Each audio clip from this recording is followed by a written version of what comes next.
Hello, magandang umaga po. At ang petsa nga po pala ay September 8, 2023 po. And I'm John Lee Basco, and I currently live at 4 St. John Street, Cubao, Quezon City.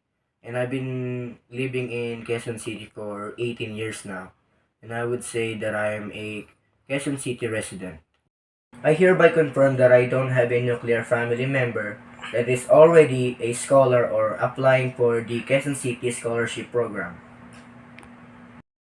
Ang volunteer activities na gusto ko mag-participate in is tree planting at clean up drive. Dahil din nag-apply ako sa Quezon City Scholarship Program. Dahil tatlo kami magkakapatid at ako currently nasa kolehiyo at sa pamilya namin, ang tatay ko lang ang nagtatrabaho at ang mama ko naman ay housewife.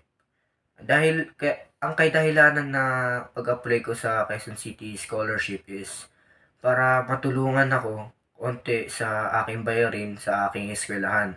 At para na rin hindi masyado mahirapan ang tatay ko sa pag-handle ng financial ko sa school.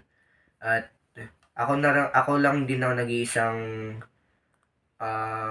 member ng family na kino-consider na breadwinner at inaasahan na matuloy kong matuloy ko ang pagkokolehiyo ko at makapagtapos ng aking pag-aaral.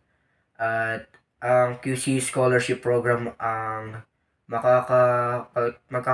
makakatulong sa akin para ako'y makapagtapos at ma-handle lahat ng aking bayarin sa aking school at para na rin makapagtapos ako sa aking pag-aaral sa college.